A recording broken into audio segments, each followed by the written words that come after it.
All right, we got to talk about Star Wars Outlaws one more time. Got a couple articles here that have shed some light on some things after the launch, the official launch, and just wanted to talk about those few things and see how things are going with Star Wars Outlaws. And spoiler alert, it's still not very good. So let's just jump right into it here. This is an article from Kotaku. It's going to be archived in the description, and right off the bat, you can tell it from the title. You can finish Star Wars Outlaws in 15 hours, but here's why you shouldn't. So gaslighting right away. Typical Kotaku, right? If you're playing an open-world Ubisoft game, you can rest assured it's going to take some time to complete. So it's no surprise that Star Wars Outlaws, the very first open-world Star Wars title, no MMOs don't count, yes they do, is an extremely long game filled with tons to see and do.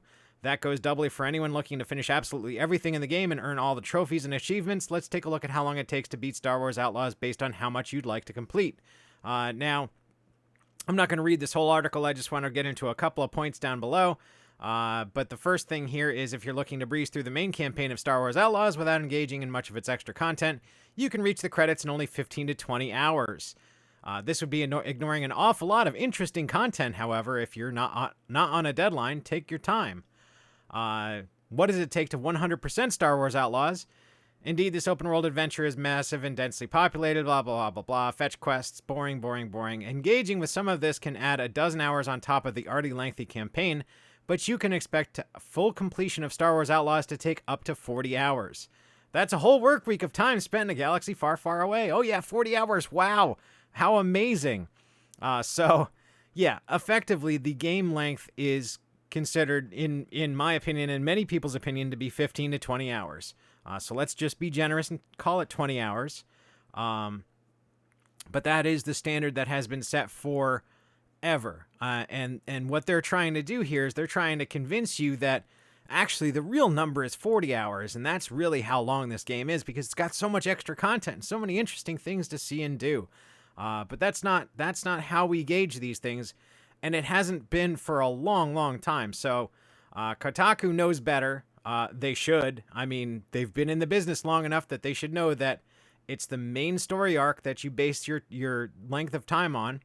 And the bar on that was set way back in the day, at least in my circle of friends. That bar was set with Final Fantasy VII, and there was a big deal back then. Like, oh, Final Fantasy VII is like 40 hours to complete the game. It's going to take you 40 hours. It's a big deal, and that's the new bar to set, and everybody has to meet that now because, Square Enix has managed to make a 40-hour RPG, and it's a big deal. So that was the talk of my circle of friends, at least, at how in-depth that game was with the 40-hour benchmark. But there were other games that were doing 30-plus hours, and that was not uncommon in that day and age. And this is talking, back in the late 90s, early 2000s. So I mean, if you want to get into the gory details, we can actually look at that too. So we have here on howlongtobeat.com, Final Fantasy VII, it says the main story is 36 hours. So more than double, way more than double of Star Wars Outlaws. The main plus side's 49.5, and completionist, which is what they consider in the article to be the actual time, is 80.5 hours for Final Fantasy VII. So again, more than double the amount of hours that Star Wars Outlaws has, and this is a very old game, but even when it was sold new, it was like $50. Whereas, you're talking upwards of $110 for Star Wars Outlaws. So more than double the price, less than half the content. That's where we've gotten to in this day and age, and that's what Ubisoft is pushing with Kotaku helping out in a big way here. So I don't know. I just don't think it's worth it. I don't see it. I don't see the quadruple A being of any report, and we gotta get things back to the way they used to be, man. Plain and simple, the amount of time you spend in the game, the amount of things that you have to do in the game matter, and 40 hours for a $110 game ain't gonna cut it. Especially nowadays, because people are trying to get the maximum entertainment amount for their dollar in this economy. So this just isn't going to work. You gotta have a little more than this. And especially now with procedural generation and all these new techniques and new tech that can really help game design push the limits of that amount of time. I know No Man's Sky is a bit of a controversial subject here and there, but that is like an infinite amount of stuff to do. There is no shortage of things to do in No Man's Sky, and we're talking not hours, but like weeks and months of things to do in that game. You're never going to run out of things to do. It's just so massive. So with games like that out there, where you can't even calculate the amount of hours you're going to spend, this seems a little limited, to say the least. I mean, it's not even Final Fantasy. It's not even half of a Final Fantasy VII. So, yeah, that's a problem. So now, the other thing I did want to talk about before I wrap this up, though, is the other major issue that came out this week, which is the game-breaking bug forces Star Wars Outlaws players to start over. People ponied up $110 just to be saddled with busy work. Now, this is in relation to the early access, so this is the $110 early access option, where people got into the game before the launch, and they were able to play a considerable amount of time. The problem is that since then, they have put together this patch for day one to update everybody, and that patch is breaking save files. So you might have spent all this time, you paid extra money to get in the game, spent all this time in the game to get further in the game than everybody else, and now you have to start over again because your save file isn't going to work. Or at least there's a good chance it will not work. It's not 100%, and there are actually reports of people who have played through the game with those existing save files and not had any major issues or game-breaking bugs. But it does seem to be happening, and it was a big enough concern that they actually put together this little message to everybody who pre-ordered, and I'm just going to read this right out verbatim. To best experience the Outer Rim, we rolled out a maintenance patch to make sure everyone is playing the latest version of the game.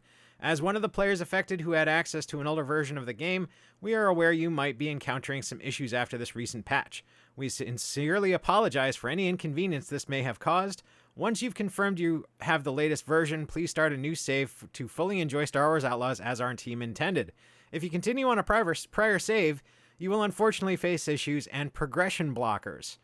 Now that last little statement says an awful lot to me, especially knowing some of the other things that I've seen about this game in the recent few days.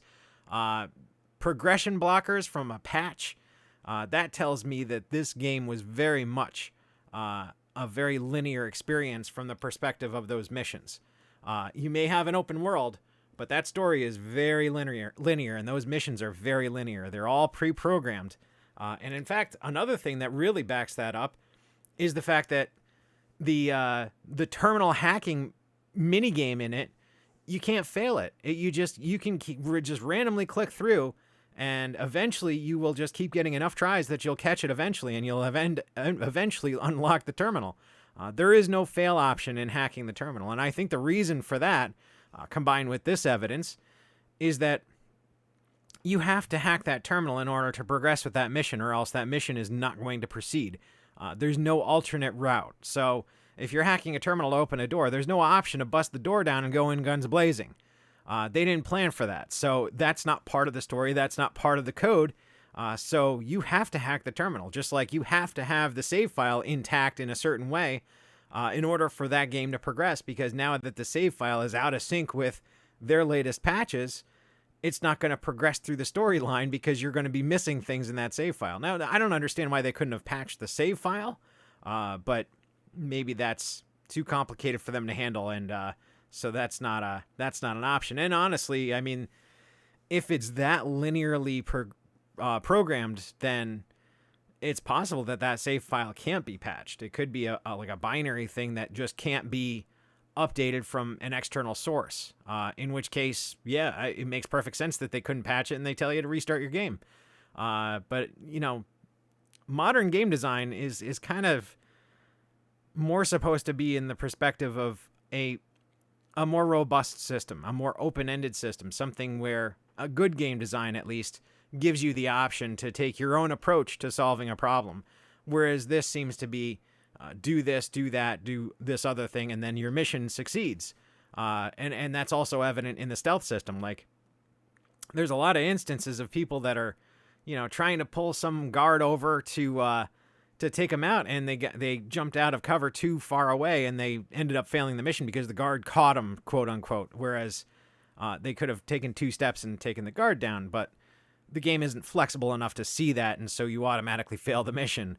Another issue is the whole, and then I had complaints about this before, but now they've gone the other direction, which is the don't let the alert button go off. You know, don't let them alert the other people in the base, or else you'll fail the mission. And like, you know, you were doing crazy stuff in those missions that didn't seem to set off any alarm bells.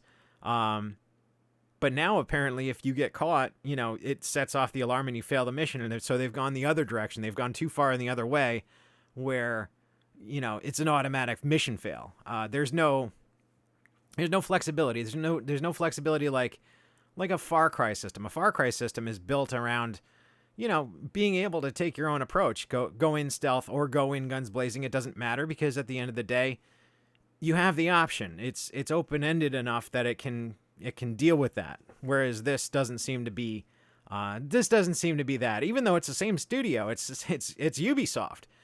They use this tech in this game. I mean, they've at least used Assassin's Creed, if not Far Cry, in a significant way in this game to build it.